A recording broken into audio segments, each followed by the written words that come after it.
Welcome viewers. அது சரியா September 18, 2022 உத்தரகாண்ட்ல இருக்கிற ரிஷிகேஷ்ல அன்றைய தினம் நைட்டு ஒரு 7 மணி இருக்கும். அப்ப மரங்கள், செடிகள், புல்தரை அப்படின்னு ஒரு பசுமையான சூழலுக்கு இடையில் இருந்த வனந்த்ரா அப்படிங்கிற ரிசார்ட்ல 25 வயது இருக்கக்கூடிய அந்த ரிசார்ட்டுடைய சர்வரான அபினவ் ஒரு ரூம்கான டின்னரை ட்ராலில வச்சு தள்ளிட்டு போயிட்டு இருந்தாரு. அப்படி அவர் போகக்கூடிய வழியில் இருந்த ஒரு ரூம்ல இருந்து யாரோ ஒரு பெண் அழுதுட்டு இருக்கிற மாதிரியான சத்தம் அவருக்கு கேட்க ஆரம்பிக்குது. இதனால தகச்சு போனபடி அந்த ரூமை நோக்கி போனவரு பாதி திறந்திருந்த கதவு வழியா உள்ள என்ன நடக்குது அப்படிங்கறத பாக்குறாரு. அப்ப அந்த ரிசார்ட்ல ரிசப்ஷன்ல வேலை செய்யற 19 வயதான அன்கிதா அப்படிங்கிற பொண்ண வாய பொத்தி அவங்களுடைய கையில் இருந்து செல்போனை புடுங்க ட்ரை பண்ணிட்டு இருந்தா 30 வயது இருக்கக்கூடிய ஒரு யங்ஸ்டர். இதை பார்த்து ஷாக்கான அபினவ் சில வினாடிகள் கழிச்சு ஒரு பெருமூச்சு விட்டபடியே அங்கிருந்து நடக்க ஆரம்பிக்கிறாரு. அப்ப திடீர்னு அந்த ரூமுடைய கதவு லாக் பண்ணப்படுற சத்தமும் அவருக்கு கேக்குது. ஆனாலுமே திரும்பி பார்க்காம நடந்து போனவரு தான் கொண்டு போன டின்னரை சர்வ் பண்ணி முடிச்சிட்டு 1 மணி நேரம் கழிச்சு திரும்பி வராரு. அப்போ அங்கிதா இருந்த அந்த ரூமுடைய கதவை அவங்களுடைய வாயை பொத்திட்டு இருந்த அந்த யங்ஸ்டர் சாவியை வச்சு லாக் பண்ணிட்டு போறதையும், அப்போ அவருடைய தலை களைஞ்சு டிரஸ் கசங்குனபடி இருக்கிறதையும் கவனிக்கிறாரு. ஆல்சோ இப்ப அந்த ரூம்குள்ள இருந்து எந்த ஒரு சத்தமுமே கேட்காம ரொம்பவே அமைதியா இருக்கிறதையும் கவனிச்ச அபினவ் அங்கிதாவுக்கு என்ன ஆகியிருக்கும் அப்படின்னு யோசிச்சபடியே அந்த ரூமை கிராஸ் பண்ணி போறாரு. இப்ப அவருக்கு மட்டும் இல்ல, இந்த வீடியோவை பார்த்துட்டு இருக்கிற உங்களுக்குமே அந்த டவுட் தான் வந்திருக்கும். இப்ப அதுக்கான பதிலா இருக்கிற ஒட்டுமொத்த வட மாநிலங்களையுமே அதிர்ச்சி அடைய வச்ச அங்கிதா பண்டாரி கேஸ பத்தி தான் இன்னைக்கு வீடியோல நம்ம டீகோட் பண்ண போறோம். நீங்க பார்த்துட்டு இருக்கிறது சரவணன் டீகோட்ஸ். நான் உங்கள் சரவணன். வாங்க இன்னைக்கு வீடியோக்குள்ள போலாம்.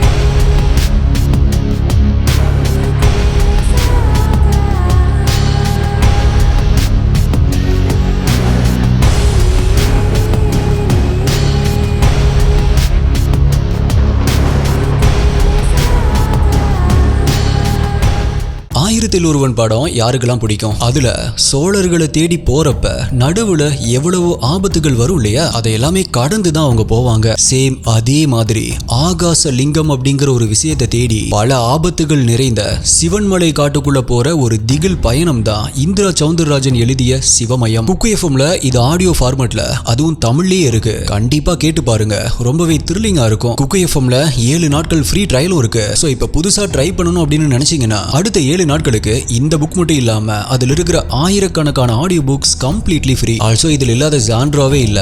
Love, fantasy, information, history, science அப்படின்னு எல்லா விதமான ஆடியோ புக்ஸும் அதுவும் தமிழ்லயே இருக்கு. சோ ஜஸ்ட் ட்ரை பண்ணி பாருங்க. பிடிச்சிருந்துச்சுன்னா கன்டினியூ பண்ணுங்க, பிடிக்கல அப்படின்னா அந்த 7 நாட்களுக்குள்ள கேன்சல் பண்ணிக்கோங்க. ஆப்போடைய லிங்க் டிஸ்கிரிப்ஷன் பின்ட் கமெண்ட்ல கொடுத்திருக்கேன், செக் பண்ணி பாருங்க. குக்கு எஃப்எம் கேளுங்க, மனதிற்கு பிடித்ததை.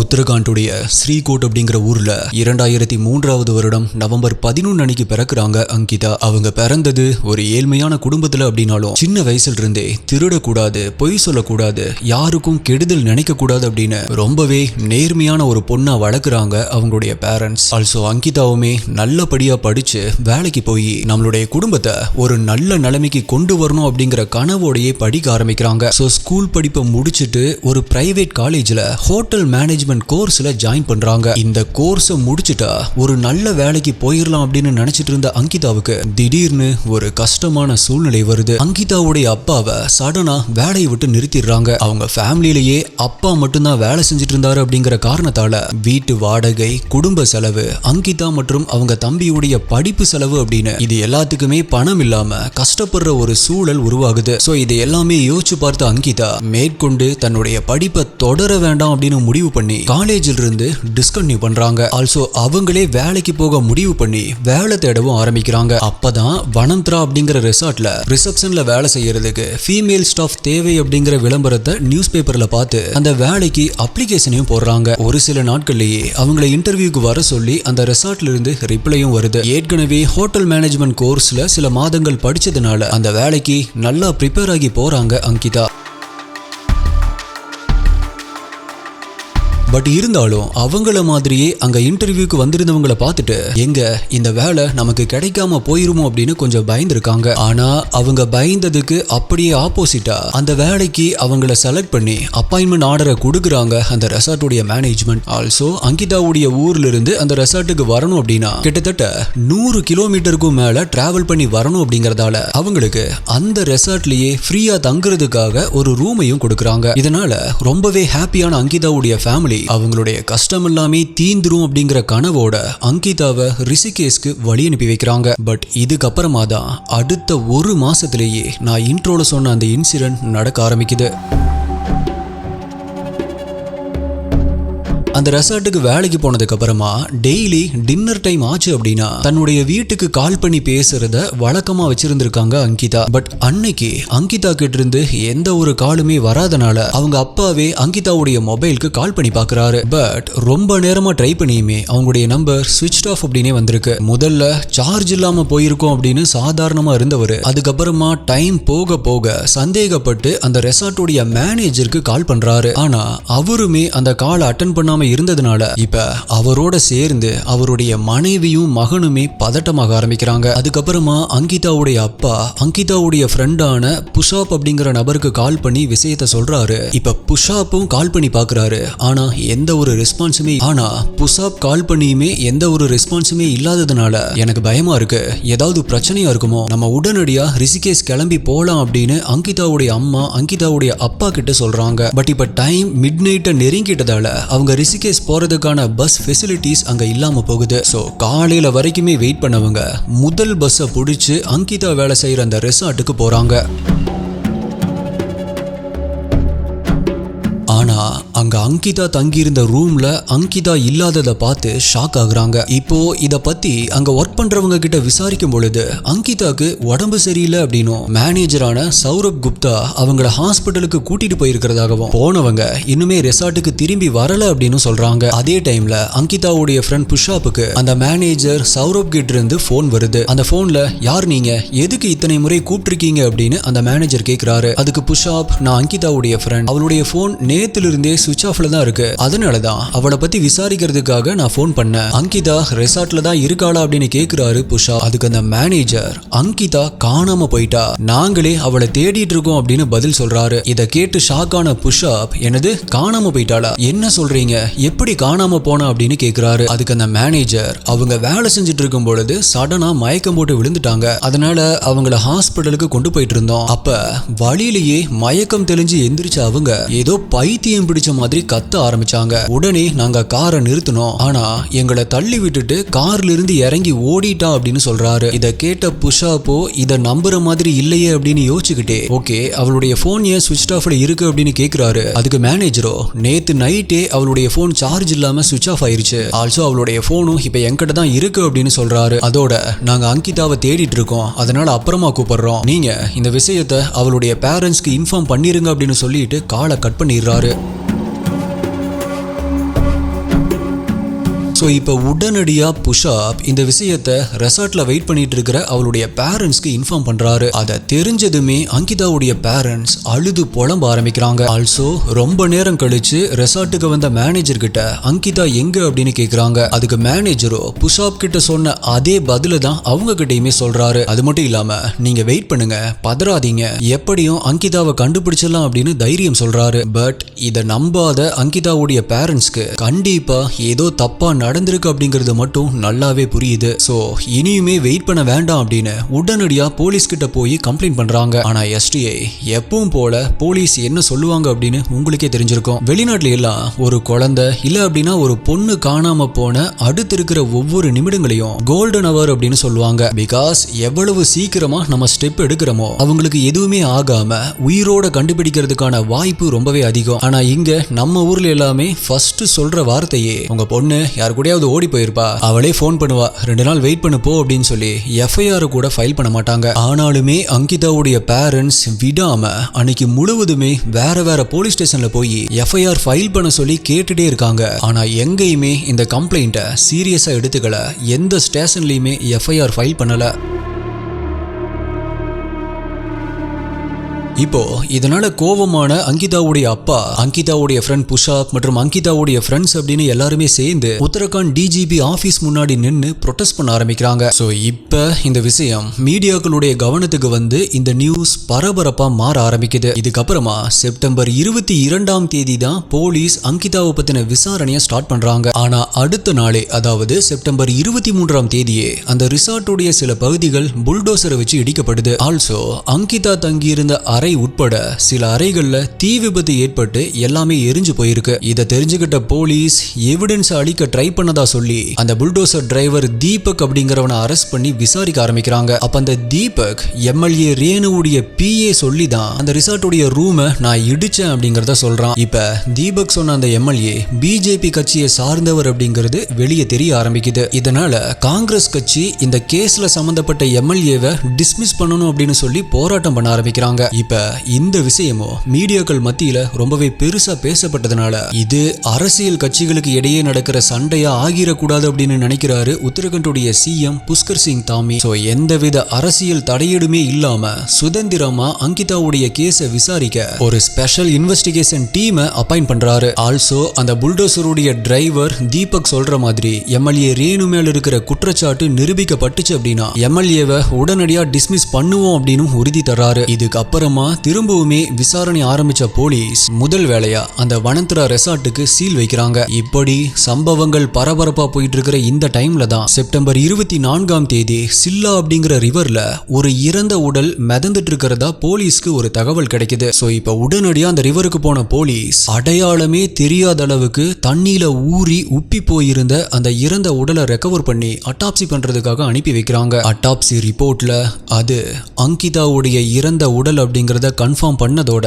சிஓடி காஸ் ஆஃப் டெத் அவங்க தண்ணியில மூழ்கி மூச்சு திணறி இறந்து போயிருக்காங்க அப்படிங்கறதையும், ஆனா அதுக்கு முன்னாடி அவங்க அடிச்சு துன்புறுத்தப்பட்டு சீரழிக்கப்பட்டிருக்காங்க அப்படின்னு ரிப்போர்ட் தராங்க. ஏற்கனவே அங்கிதா காணாம போனதுக்கே மீடியா, அரசியல் கட்சி அப்படின்னு இந்த விஷயம் புயல கலப்பின நிலைமையில இப்ப அங்கிதா சீரழிச்சு கொலை செய்யப்பட்டிருக்காங்க அப்படிங்கிற விஷயம் மக்கள் மத்தியில பெரிய கொந்தளிப்பையே ஏற்படுத்துது. பொதுமக்கள் பலருமே கொலையாளிய சீக்கிரமா கண்டுபிடிக்கணும் அப்படின்னு சொல்லி ப்ரொடெஸ்ட் பண்றாங்க. சோ இப்பதான் போலீஸ் அந்த ரெசார்ட்ல வேலை செஞ்ச ஸ்டாஃப்ஸ் கிட்ட அங்கிதாவை பத்தி விசாரிக்க ஆரம்பிக்கிறாங்க. அப்பதான் நான் இன்ட்ரோல சொன்ன விஷயத்தை தான் பார்த்ததா போலீஸ் கிட்ட சொல்றாரு சர்வர் அபினவ். அப்படி அன்னைக்கு அங்கிதாவுடைய வாய பொத்திட்டு இருந்ததா அவரு சொன்னது அந்த ரெசார்ட்டுடைய ஓனரான புல்கித் ஆர்யா அப்படிங்கிறவன தான். ஆல்சோ அந்த ரெசார்ட்டுடைய ஸ்டாஃப் சொன்னதை வச்சு அந்த ரெசார்ட்டுடைய அசிஸ்டன்ட் மேனேஜர் அன்கித் குப்தா மற்றும் மேனேஜரா இருந்த சௌரவ், இவங்க 3 பேரையுமே போலீஸ் அரெஸ்ட் பண்றாங்க. அதுக்கப்புறமா அவனுங்க 3 பேரையும் கஸ்டடியில் எடுத்து விசாரிக்கும் பொழுதுதான் என்ன நடந்துச்சு அப்படிங்கறத கன்ஃபஸ் பண்ணிருக்கானுங்க. அப்படி அந்த 3 பேருமே கன்ஃபஸ் பண்ண விஷயங்கள் இதுதான். அங்கிதா இந்த ரிசார்ட்ல வேலைக்கு அப்ளை பண்ணியிருந்த அந்த அப்ளிகேஷன்ல இருந்த போட்டோவை பார்த்துட்டு அவங்க அழகா இருக்காங்க அப்படிங்கிற காரணத்துக்காக தான் அவங்கள இன்டர்வியூக்கு கூப்பிட்டு இருக்கான் அந்த மேனேஜர். இப்ப நேர்லயுமே அவங்க அழகா இருந்ததுனால அவங்களுக்கே வேலையை தர சொல்லி ஆர்டர் போட்டிருக்கான் ரெசார்ட்டுடைய ஓனரான புல்கித் ஆர்யா. அதுக்கப்புறமா வேலை செய்ய ஆரம்பிச்ச அங்கிதா கிட்ட அந்த மேனேஜர் நல்லபடியா தான் பேசிட்டு இருந்திருக்கான். அதாவது நீ ரொம்பவே கஷ்டப்படுற குடும்பத்திலிருந்து வந்திருக்க, சோ நீ நல்லா வேலை பார்த்து உன்னுடைய குடும்பத்தை காப்பாத்து அப்படின்னு அட்வைஸ் பண்ணிருக்கான். பட் ஒரு வாரம் அப்படி பேசினவன் அதுக்கப்புறமா அவனுடைய பேச்சுல ஒரு வித்தியாசத்தை காட்டியிருக்கான். அதாவது நீ எவ்வளவுதான் இப்படி கஷ்டப்பட போற, கொஞ்சம் சீக்கிரமாவே முன்னேறதுக்கு உனக்கு ஒரு வழி இருக்கு அப்படின்னு சொல்றான். அதை கேட்டு திகச்சு போன அங்கிதா என்ன வழி எது அப்படிங்கறத கேக்குறாங்க. அதுக்கு அவனும் நம்மளுடைய ரெசார்ட்ல தங்கறதுக்காக நிறைய விஐபி கஸ்டமர்ஸ் வருவாங்க, அவங்களுக்கு நீ கால்கள் சர்வீஸ் பண்ண அப்படின்னா மாசம் பூரா நீ கஷ்டப்பட்டு வாங்குற சம்பளத்தை ஒரே நைட்ல கொடுத்துருவாங்க அப்படின்னு சொல்லியிருக்கான். இதை கேட்டு ஷாக்கான அங்கிதா, என்ன சார் இப்படி எல்லாம் பேசுறீங்க, நான் அந்த மாதிரி பொண்ணெல்லாம் கிடையாது, அதனால இனிமே என்கிட்ட இந்த மாதிரி எல்லாம் பேசாதீங்க அப்படிங்கறத கண்டிப்பா சொல்லியிருக்காங்க.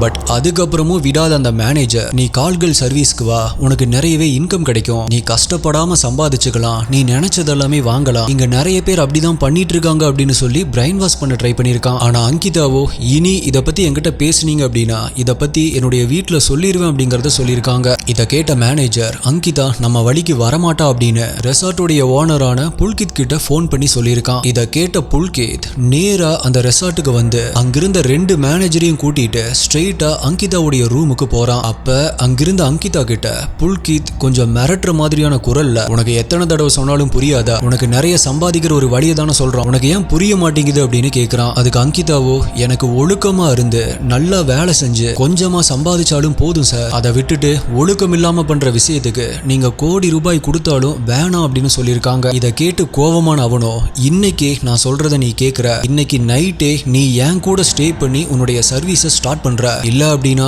இங்கேயே உன்னை கொலை பண்ணி புதைச்சிருவேன் அப்படின்னு மிரட்ட ஆரம்பிக்கிறான். இப்ப இதை கேட்ட அங்கிதா பயந்து போய் அழுக ஆரம்பிக்கிறாங்க. ஆல்சோ இனிமேல் எனக்கு இங்க வேலை பார்க்கறதுக்கு விருப்பம் இல்ல, நான் இப்பவே என்னுடைய வீட்டுக்கு போறேன் அப்படின்னு சொல்லிட்டு பக்கத்துல டேபிள் மேல இருந்து அவங்களுடைய மொபைலை எடுக்கிறதுக்கு ட்ரை பண்றாங்க. அதை பார்த்த புல்கித் உடனடியா அவங்க கிட்ட இருந்த அந்த மொபைல் போனை புடுங்க ட்ரை பண்றான். இதுல பயந்து போன அங்கிதா கத்த ட்ரை பண்றாங்க. ஆனா அவங்க கத்த முடியாம அவங்களுடைய வாயை பொத்த ஆரம்பிக்கிறான். இப்ப பக்கத்துல நின்றுட்டு இருந்த மேனேஜர்ஸ் கிட்ட, நீங்க போய் டோரை லாக் பண்ணுங்க அப்படின்னு சொல்றான். இப்ப மூடி இருந்த அந்த ரூம்குள்ள வச்சு அங்கிதாவுடைய கண்ணத்திலேயே கண்டினியூஸா அடிக்க ஆரம்பிக்கிறான். அப்ப அங்கிதா, என்னை விட்டுருங்க, இல்லனா போலீஸ் கிட்ட உங்களை பத்தி கம்ப்ளைண்ட் பண்ணிருவேன் அப்படின்னு சொல்ல ஆரம்பிக்கிறாங்க. இப்ப ஆத்திரமான புல்கித், போலீஸ்ல கம்ப்ளைண்ட் பண்ணிருவே அப்படின்னு சொல்லி இன்னுமே காட்டு மிராண்டி தனமா அவங்களை அடிக்க ஆரம்பிக்கிறான். இதனால அங்கிதா அங்கேயே மயக்கம் போட்டு கீழே விழுகிறாங்க. அதை பார்த்த ஓனர் புல்கித், நீங்க போய் வெளியிருங்கடா, நான் முடிச்சிட்டு கூப்பிடுறேன் அப்படின்னு சொல்லிட்டு அந்த ரூம்குள்ளேயே அங்கிதாவை சீரழிக்க ஆரம்பிக்கிறான். அதுக்கப்புறமா அந்த 2 மேனேஜர்ஸும் அவங்கள சீரழிக்கிறானுங்க.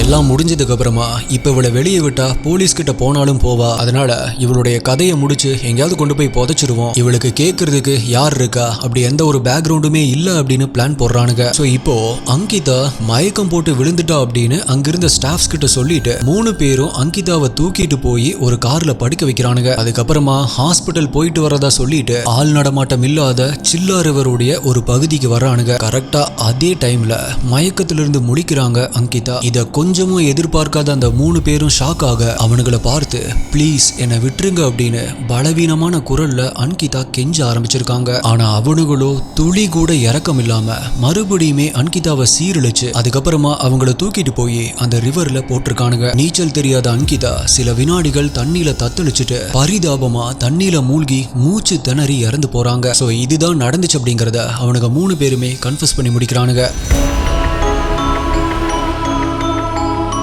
இப்ப அவனுங்க 3 பேரையுமே கோர்ட்ல ஆஜர்படுத்தி 500 பேஜஸ் இருக்கிற சார்ஜ் ஷீட்டையுமே சப்மிட் பண்றாங்க. கேஸ் இன்னுமே கோர்ட்ல போயிட்டு தான் இருக்கு. மக்களுடைய எதிர்பார்ப்பு அவனுங்க 3 பேருத்துக்குமே டெத் சென்டென்ஸ் கொடுக்கணும் அப்படிங்கறது. கோர்ட்டுமே அதே தீர்ப்பை கொடுக்குறாங்களா அப்படிங்கறத நம்ம பொறுத்து இருந்து தான் பார்க்கணும். So my dear STI investigators, நீங்க இந்த கேஸை பத்தி என்ன நினைக்கிறீங்க? கஷ்டப்படுற குடும்பத்துல பிறந்து தன்னுடைய குடும்பத்தை எப்படியாவது மேல கொண்டு வந்துட மாட்டோமா அப்படின்னு ஏங்கிட்டு இருந்த அன்கிதாக்கு நடந்ததை பத்தி, ஆல்சோ வேலை செய்யற எல்லா இடங்களையும் இந்த மாதிரி இருக்கிற ஆட்களை பத்தி நீங்க என்ன நினைக்கிறீங்க? உங்களுடைய கருத்துக்களை மறக்காம கீழே கமெண்ட் பண்ணுங்க. ஆல்சோ அடுத்தது என்ன கேஸ் வேணும், என்ன டாபிக் வேணும் அப்படிங்கறதையும் கீழே கமெண்ட் பண்ணுங்க. வேற ஒரு வீடியோல மீட் பண்றேன். நன்றி, பாய்.